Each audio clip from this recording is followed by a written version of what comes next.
Hey everybody, today I'm going to talk with you about codependency. What is it and how can we improve?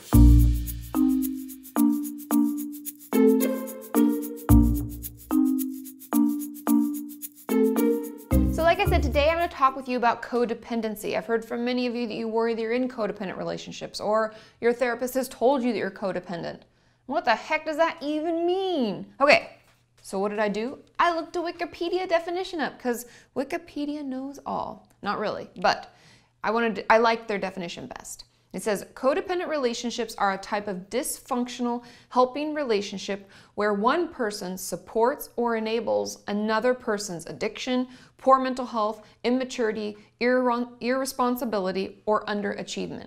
So what that really means is that one person in the relationship is enabling the other person to do things that aren't healthy. An example of this would be, let's say I have a husband who gambles a lot and has a horrible gambling addiction. And instead of helping him get the help he needs to stop gambling, I work harder so we have more money so he can spend it on gambling. Or I make sure that everything is still okay at the house and I take care of him, make sure his clothes are cleaned and make sure he's fed in order for him to still function at a somewhat bare bones level. So I'm enabling him to continue doing what he does. I hope that makes sense. So the nice thing to know, or maybe the not nice thing to know, is that a majority of us are in codependent relationships in some shape or form. But there are a ton of things that we can do to make it better and to help ourselves so that we don't become stuck in these unhealthy relationship patterns. So in order to better help ourselves, we need to know what the symptoms are. Right? That's kind of like when I'm talking about diagnoses, the first thing I give you are the symptoms of what we look for, because how else are we supposed to spot it? Am I right? So the symptoms of codependence are low self-esteem. Now these are the people who are enabling. I want you to understand who I'm talking about. I'm talking about the person who makes the unhealthy person able to continue being unhealthy. And the symptoms are things such as low self-esteem, no or very poor boundaries.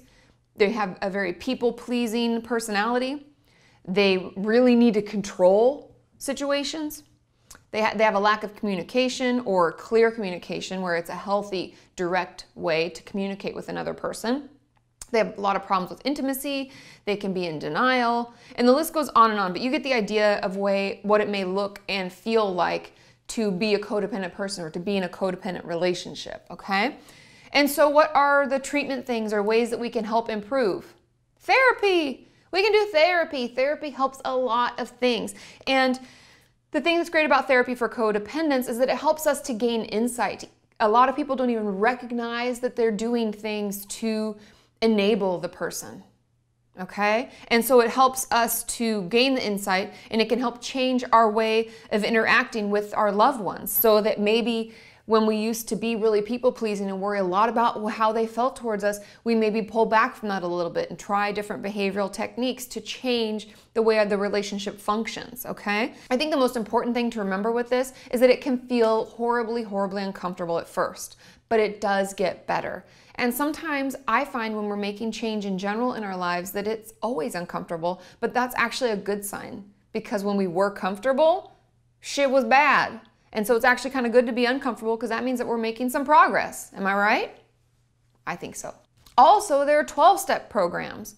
There's actually Codependence Anonymous. And if the issue that's going on in your family or in your relationship has anything to do with alcohol or drugs, there are not only like the AA and NA for the person who's struggling, but for the family, there are things like Al-Anon for family members of those who drink. So it's like for the person who is the codependent, you can go to those kinds of group therapy sessions to get not only some support, but also to recognize that you're not alone. And all those things that you thought might be crazy or the weird way that you felt your family functioned or your relationship functioned, that you're not alone. And you're filled with a room of people who have the same or a very similar experience and do similar unhealthy behaviors. And it can be really healing just to, like in our community, just knowing that we're not alone can be so healing. So I encourage you, if you are concerned that you're in some kind of codependent relationship, and like I said, a majority of us are in some percentage of a codependent relationship, that you take some time to gain some insight. Call a therapist. Start talking about things that are going on so that you can realize what's going on and possibly make some appropriate changes to better yourself and your relationship. And if you like this type of video, give it a thumbs up and let me know. And if you have any experience with Codependence Anonymous or AA or Al-Anon, leave it in the comments below, because I know for a lot of people, they get really scared to reach out at the beginning, and it's nice to know that somebody's already been there and that it'll be okay. Keep checking back, keep working with me towards a healthy mind and a healthy body.